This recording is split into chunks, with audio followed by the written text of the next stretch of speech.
Good afternoon, y'all. Just getting today ready. I'm about to eat some serious hemoglobin in just a few minutes, but that includes iron. But aside from that, the reason why I mention this is because I have a ton of friends who are vegetarians and vegans.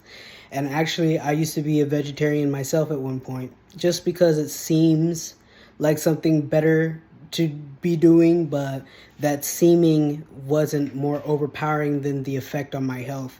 Therefore, I'm still currently eating meat until I find a good option, which may come in medicinal or food mushrooms or some other avenue that I'm exploring that I'm making sustainably myself, so that I do not end up putting myself in a health condition. Like right now, lion's mane's mushroom is a regular in my diet, and the reason is because it helps the neurons in your brain recover and regenerate, at least on paper. But from the experiences I've been through, including the car accident or the pickup truck being, and as well as being hit in the head by a train door. I did have some cognitive decline at one point, and I still definitely have different cognitive stuff going on. But I am almost positive my consumption of lion's mane mushroom powder was a large amount. Was largely the reason why I was able to regenerate and recover some of my cognitive abilities.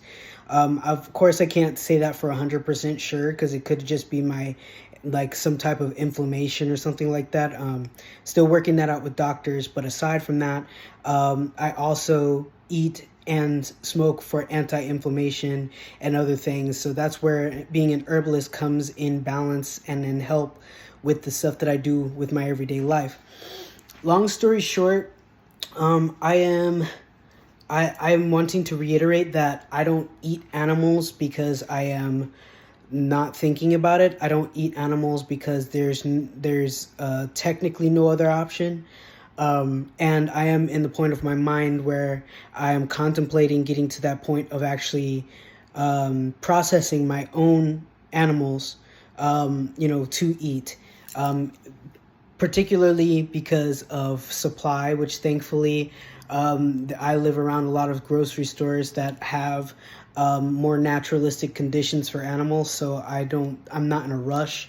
It's just a matter of like the natural building of one's mind, like suddenly one day you're like, I want chickens, something like that, and all of a sudden, now you have abundance of eggs and abundance of chickens, that type of idea, right?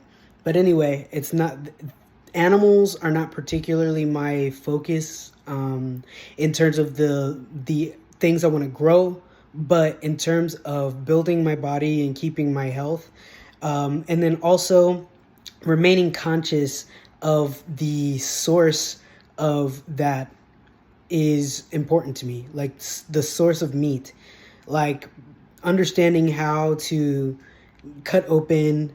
Well, first of all, you want to kill it first, of course. So to kill, then to cut open, then to take apart, and like what parts of the animal to consume and what part not to, and what that consummation actually does to and for your actual body, such as the difference between liver meat and muscle meat.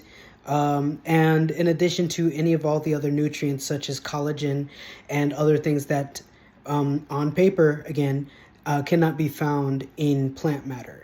So until I either find, which I find incredible, just because I think that there's probably something out there, which is part of what my job is to do as an herbalist, is to notate and discover new findings about herbs as well, herbs and plants and stuff.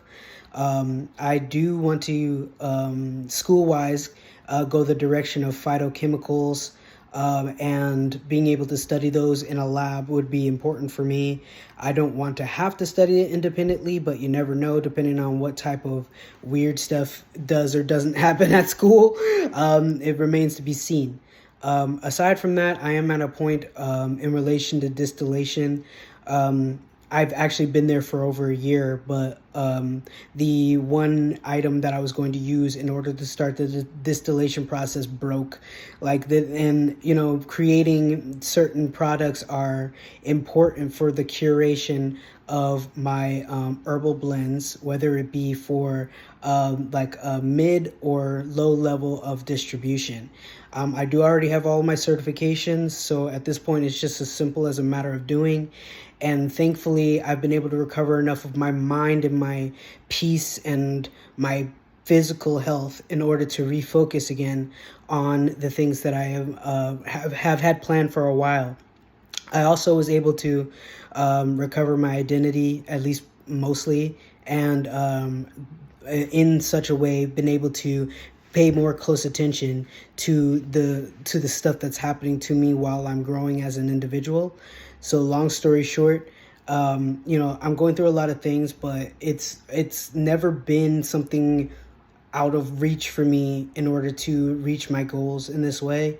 And because I am a contemplative type of person, that's the type of vibe that I bring to the people around me and that I want for the people around me to bring to me. It doesn't need to be in the same format, but it does need to be with a similar potency at least. That's my idea of a good time. That's my idea of spending time with, creative individuals and wanting us to create beautiful and better things for all of us, like real talk. So, anywho,